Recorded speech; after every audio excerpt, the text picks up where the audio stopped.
Spectacle. I'm Ian Jortson. I'm Mike Gamble. And I'm Nick Kinzel. And we're going to be talking about the Busch Clash and Daytona 500 qualifying. But first, we want to mention that we're on Spotify and Anchor now, so make sure to check us out. It's the Stock Car Spectacle on there. Make sure to check out For the Lead. They've been giving us a lot of love, and they have a new show coming out this week, so make sure to check them out. I know Mike's a really good buddy with those guys over there. Yeah, check out what they got going on, guys. Connor and Timothy are heading down to Daytona for the 500. They're going to have a lot of great content coming out, so we encourage all our listeners to check out what they got going on for the week. That's right. And then make sure to check out Koto's Mojo. It is run by my good buddy Patrick Koto. I'm going to be on this week's show. We're going to be talking about the Daytona 500 and other sports-related things. And then make sure to check us out on Instagram. Our handle is @StockCarSpectacle, and make sure to check out our Twitter, which is stock_car_spec. And then make sure to check out Ashland Heddens Racing. And then we're also switching over our intro music now. We want to thank Matt Klug. He was under the name Grinch for his DJ name, and Jack Kovach for their music contributions to our show. We're going to be moving on to more of like a rock kind of theme instead of the EDM by my good buddy Adam Cristofaro. Make sure to check him out on SoundCloud. So after all that, let's roll into our diecast of the week. Let's do it. What you boys got? All right. Well, just take a guess at what during the week. What did you think I was gonna bring? Because that's exactly what I brought. Well, easy. I knew what not to bring for my collection. So what we got here today is my first ever diecast I ever got. I got it in 8th grade. It's 2011 race to win version of Trevor Bayne's Daytona 500 win. God, I feel old now. That was almost 9 years ago that happened. Oh my goodness, I was about maybe this tall when that happened. But yeah, this is it, guys. This is the one that got me into NASCAR. That's the first ever NASCAR race I ever watched, the 2011 Daytona 500. Yep. Because I'm gonna be honest with you boys, before that, I was with all the other NASCAR haters, just like I'm just making left turns. Like, this is so boring. But then finally one day, I watched a race with my dad. Happened to be this one. I was like, this is pretty cool. And then when Trevor won, I was like, well, got my boy. So that is why I'm a Trevor Bayne fan. For anyone who was wondering, it's just the iconic, the red, the white, the gold, like Pearson drove it. Exactly. And it is autographed by Trevor personally.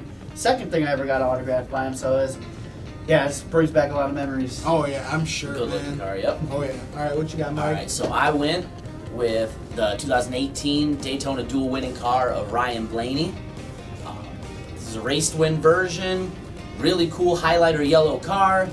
Ryan had a really good run in the duels, obviously winning it, and had a really good run in the 500 going, led a bunch of laps. I believe that was a 500 he led the most laps in. One of the reasons I think he's going to be one of the better plate racers as we move forward. Right. So, it's a beautiful car.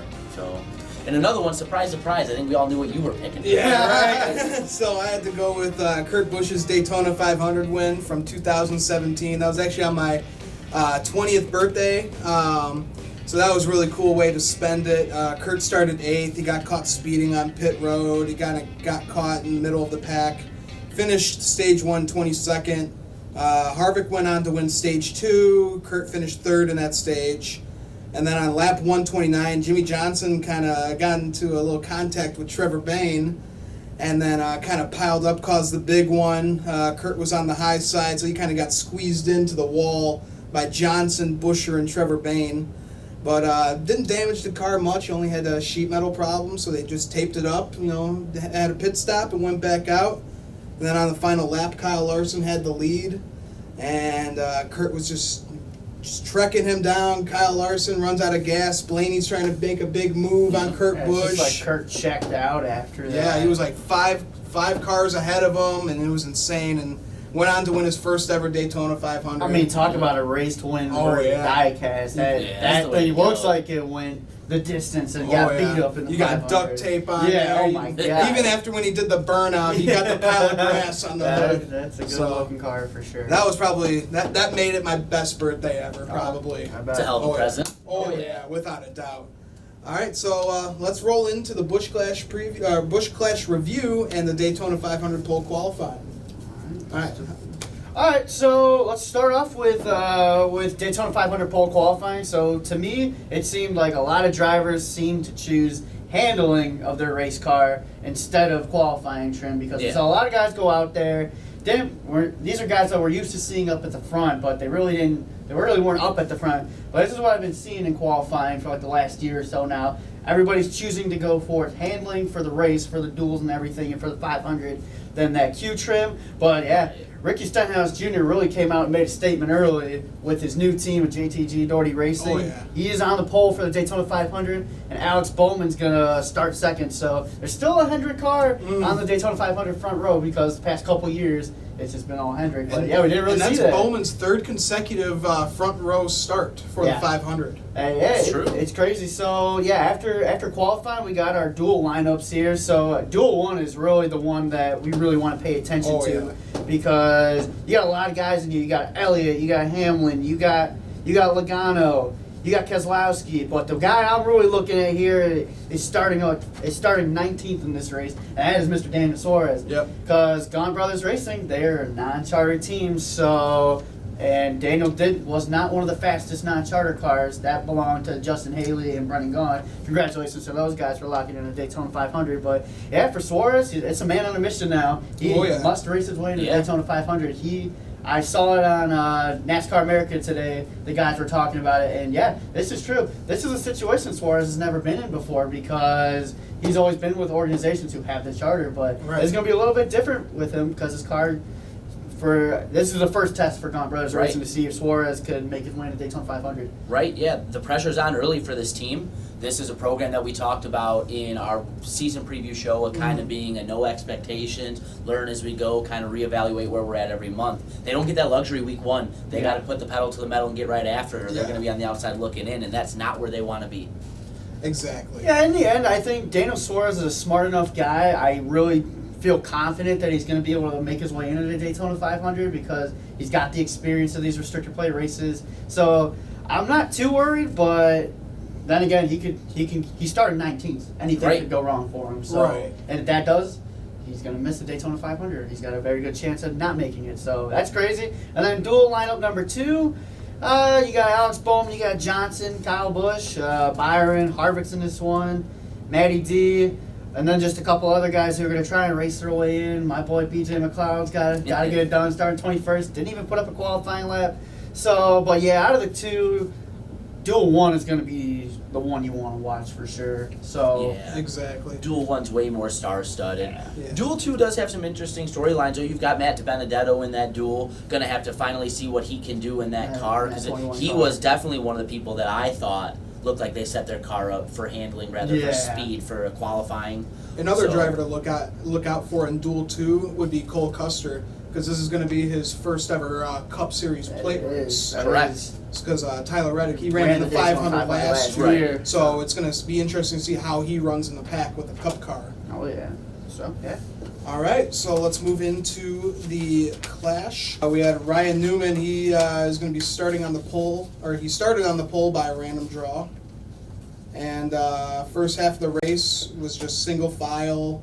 It's your normal Daytona stuff, with the start of the race. And the second half, it was just an absolute demolition derby, boys. It really wasn't even the first half. It was all the way up. It was the first 65 laps of the race. The final 10 laps is when all hell broke loose on the racetrack. And then it's like, am I watching the Menards ARCA Racing Series here? Yeah. Like, what am I watching? Like, I've discredited ARCA drivers for being too reckless at Daytona, but these are the Cup boys. And not only the Cup boys, this is more or less an all-star race. This is like your all-star field, and the way they were driving, it was just... It was crazy. Yeah. Well, we had Joey Logano pulling about probably 5 or 6 blocks in front of Kyle Busch, and eventually basically took himself out, caused a big wreck. Keselowski was so mad. Yeah, I think Brad Keselowski said it best. It was just dumb racing. It was dumb racing. Absolutely no reason for it. Yeah, we can sit here and try to pin the blame on one of the two drivers, the 18 or the 22. Either way, honestly, in my opinion, it really doesn't matter. It's stupid either way. Yeah. You're wrecking up a bunch of race cars for no reason. Exactly. Like this. And it's the Clash, too. You don't need to be doing that. It's not, it's only for bragging rights and a trophy, so... Yeah, well, we really saw a lot there, and only 6 cars finished the race out of the 18 that started. Yep, and then we had a car that was a lap down, pushing Eric Jones to the lead. Denny Hamlin was pushing Eric Jones, and Eric Jones, who was involved in prior wrecks, Still came almost back. every wreck. It looks like his car belongs in a race car graveyard. Yeah, You It know? looks like it belongs in that demolition game that came out for Yeah. Xbox and all that. Right. Well, at the end of the day, Eric Jones somehow survived and he wins the 2020 Busch Yeah. Clash. Yeah, it's amazing, man. That, Yeah, it really was. The race was really a tale of two halves. You saw the first Yeah. half of the race, like we said, it looked like everyone was trying to play a strategy. They got in line, didn't want to let anything happen. You saw the Chevy drivers trying to make it on fuel. Yeah. Then they realized that they were going to come up short because the pack was going to catch them anyway. Yeah, And that's well, when all hell Well, broke yeah, loose. once the pack got caught up to those Yep, Chevys, that's when all hell broke Yeah, loose. just pandemonium at that point. It just Yeah. got crazy. One of the really weirdest moments to me was that restart wreck where it looked like Byron and Yeah, kind of maybe like, Ryan yeah. Newman That's just- that I'm didn't thinking- time their start well and got I'm real thinking either swirly. something might have been on the track there,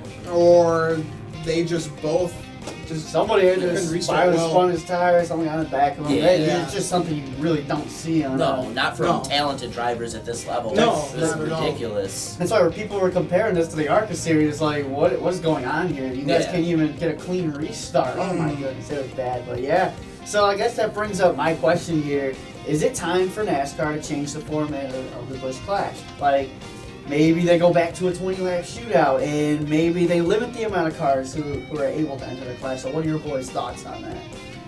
I don't hate the idea of going back to a 20-lap shootout. I think the reason the first half of the race was so boring is because you knew with the length of the race there were going to be multiple pit stops involved, as well as there's no point in racing that hard that early because you have so much race to go. I think if you make that a 20-lap race, you alleviate a lot of that. However, I don't know if I like the limiting of the cars that can enter.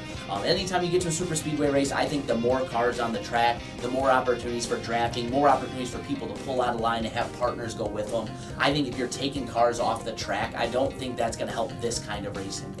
Yeah, I'm right with you. Make it a 20-lap shootout because the first, 55 laps that we saw was just, kind of the tandem riding.